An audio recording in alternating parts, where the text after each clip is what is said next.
विदेशी राष्ट्रको राजधानी जस्तै देखिने भयो नेपालको राजधानी काठमाडौँ पनि। चीनको आफ्नै लगानीमा काठमाडौँ उपत्यकाका 3 स्थानमा फ्लाइओभरको काम धमाधम सुरु। 14 महिनाभित्र सक्ने लक्ष्य। काम सुरु भएपछि ट्राफिक जाम भने बढ्यो। नेपालले तिर्नै नसक्ने गरी अन्तर्राष्ट्रिय संस्था एवं एसियाली तथा विश्व बैंकबाट ठूलो मात्रामा लियो ऋण। देश श्रीलङ्काकै बाटोमा जान सक्ने विज्ञको चेतावनी। भारतको मोदी सरकार बीबीसी प्रति बन्यो निकै क्रुद्ध। बीबीसीको दिल्ली कार्यालयमा मार्यो छापा। सबै कर्मचारीको मोबाइल फोन जफत।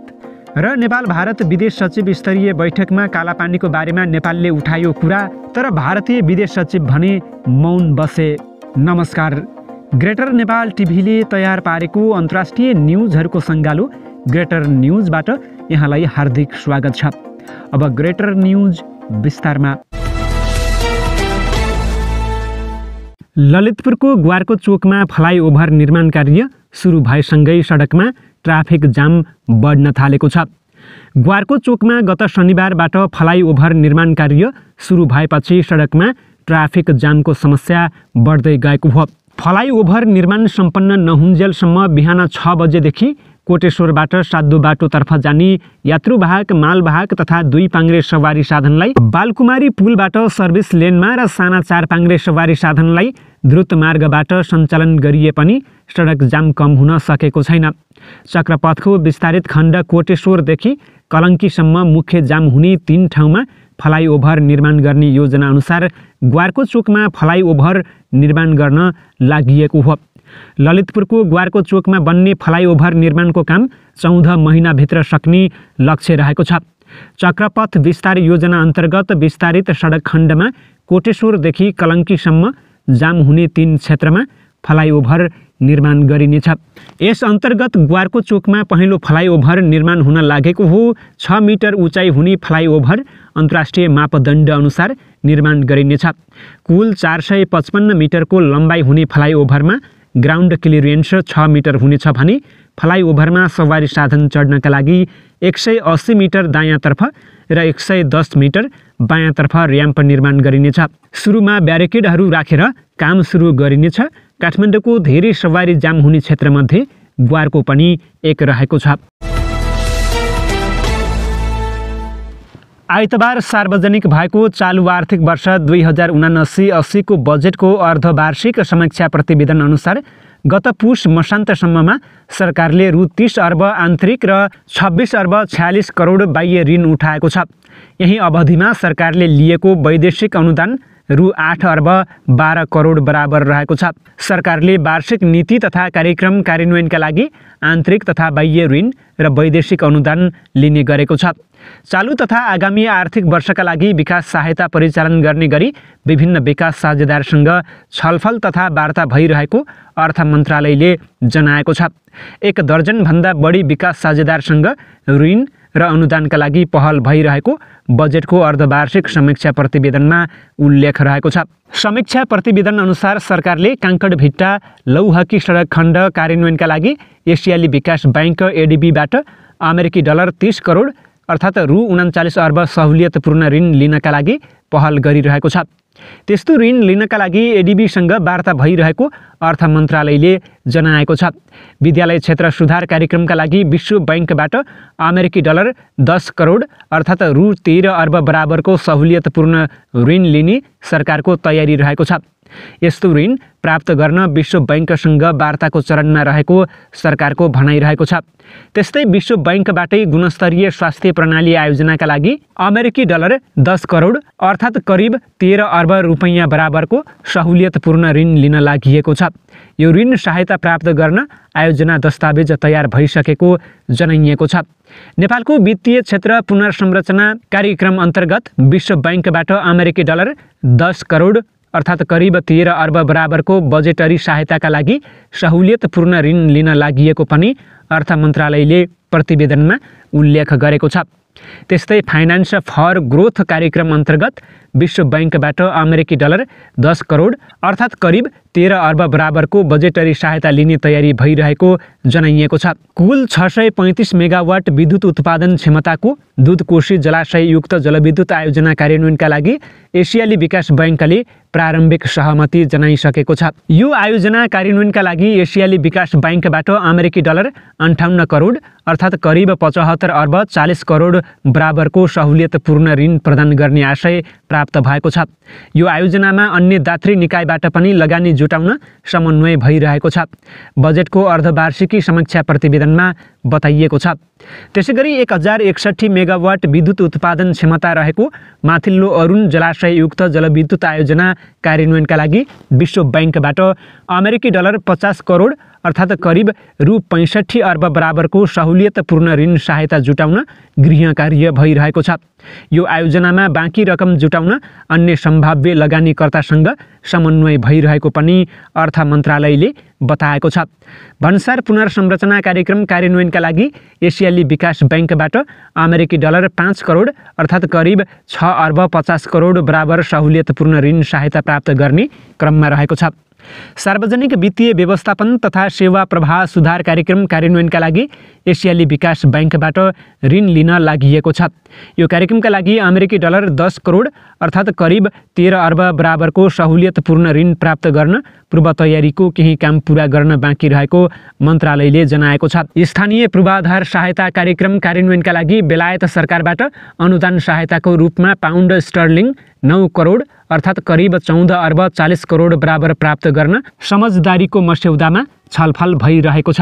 त्यस्तै ग्रामीण सडक सञ्जाल सुधार आयोजना कार्यान्वयनका लागि एसियाली विकास बैंकबाट अमेरिकी डलर 8 करोड 8 लाख अर्थात् करिब रु 1 अर्ब 19 करोड ऋण लिन लागिएको छ। यो अतिरिक्त लगानी बापत सहुलियतपूर्ण ऋण सहायता प्राप्त गर्ने सम्बन्धमा द्विपक्षीय वार्ताको चरणमा रहेको अर्थ मन्त्रालयले प्रतिवेदनमा उल्लेख गरेको छ। ऋण मात्र नभई विदेशी सहायता लिनका लागि पनि केही विकास साझेदार र दात्री निकायसँग सरकारले छलफल गरिरहेको छ। विद्यालय शिक्षा क्षेत्र योजना कार्यान्वयन लगायत अन्य क्षेत्रका लागि युरोपियन युनियनबाट बजेट सहायताका रूपमा 4 करोड युरो अनुदान प्राप्त गर्न सम्बन्धित मन्त्रालयबाट राय प्रतिक्रिया प्राप्त भएको र कानुन न्याय तथा संसदीय मामिला मन्त्रालयबाट राय प्रतिक्रिया प्राप्त हुने चरणमा रहेको छ। बजेटको अर्धवार्षिकी समीक्षा प्रतिवेदनमा भनिएको छ। यसैगरी कृषि तथा ग्रामीण विकासका लागि योगदान कार्ड मार्फत युरोपियन युनियनबाट रु 1 करोड 56 लाख अनुदान प्राप्त गर्नका लागि युरोपियन युनियनलाई अनुरोध गरिएको छ। यो अनुदान सहायता प्राप्त हुने प्रक्रियामा रहेको अर्थ मन्त्रालयले जनाएको छ। भारतको राजधानी नयाँ दिल्ली स्थित ब्रिटिश ब्रोडकास्टिङ कर्पोरेसन बीबीसीको कार्यालयमा आयकर विभागले छापा मारेको छ। मङ्गलबार बीबीसीको कार्यालयमा आयकर विभागले छापा मारेको एएनआई समाचार संस्थाले उल्लेख गरेको छ। भारतीय सञ्चार माध्यमहरूका अनुसार बीबीसीमा कार्यरत सम्पूर्ण कर्मचारीको मोबाइल फोन समेत कब्जामा लिएको छ। केही समय अघि बीबीसीले भारतीय प्रधानमन्त्री नरेन्द्र मोदीको विषयमा एउटा वृत्तचित्र बनाएको थियो। उक्त वृत्तचित्रबारे असन्तुष्टि जनाउँदै सरकारले भारतमा त्यसको अनलाइन लिङ्कमाथि प्रतिबन्ध लगाएको थियो।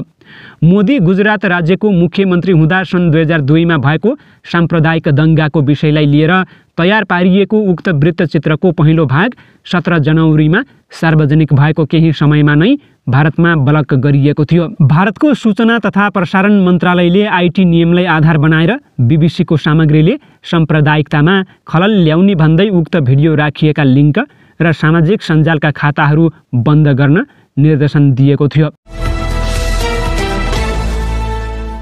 नेपाल भारत विदेश सचिव स्तरीय संयन्त्रको बैठक सोमबार काठमाडौँमा सम्पन्न भएको छ। उक्त बैठकमा सहभागी हुन भारतीय विदेश सचिव विनय मोहन क्वात्रा सोमबार बिहान काठमाडौँ आइपुगेका थिए। नेपाली पक्षबाट परराष्ट्र सचिव भरतराज पौड्याल नेतृत्वको टोली संयन्त्रको बैठकमा सहभागी भएको थियो।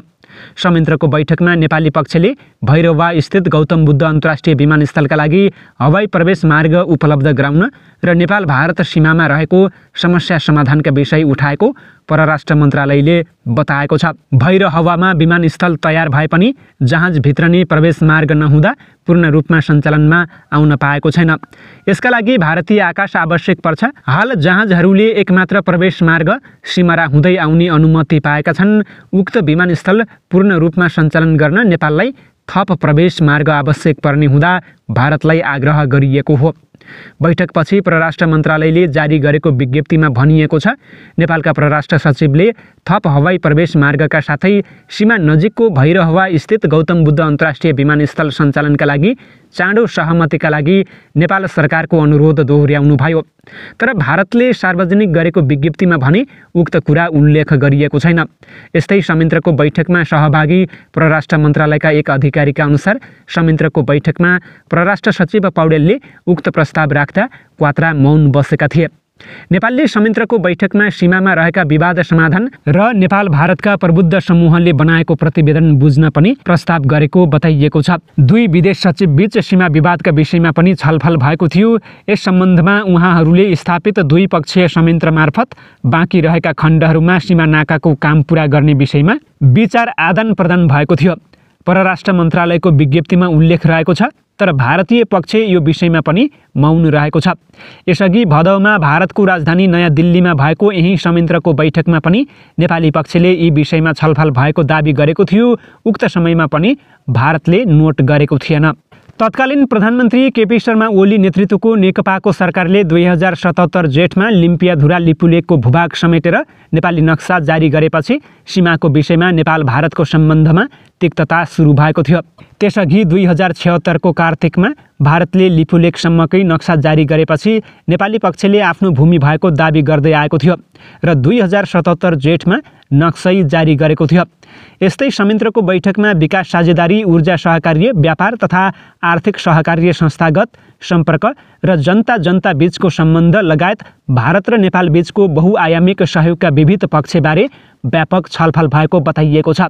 त्यस्तै अन्तर्देशीय कनेक्टिभिटी, जलविद्युत सहयोग, संस्कृति, व्यापार तथा वाणिज्य लगायत विविध क्षेत्रमा गरिएका प्रतिबद्धता कार्यान्वयनमा भएको प्रगतिको पनि समीक्षा भएको उल्लेख रहेको छ।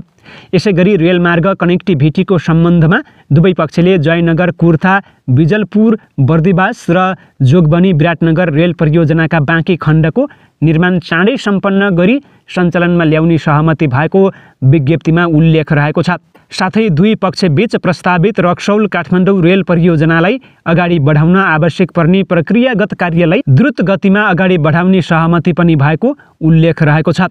नेपाली पक्षले दीर्घकालीन रूपमा भारततर्फ विद्युत निर्यातका लागि मार्ग प्रशस्त गर्न भारतीय पक्षसँग अनुरोध गरेको भारतीय पक्षले जारी गरेको विज्ञप्तिमा उल्लेख रहेको छ। भारत र नेपाल बीचको ऊर्जा व्यापारलाई थप सुदृढ बनाउन विनिमय बजारका साथै उत्पादनलाई उपयोग गर्न पनि नेपाली पक्षले भारतलाई अनुरोध गरेको र भारतले उक्त विषयलाई नोट गरेको जनाइएको छ।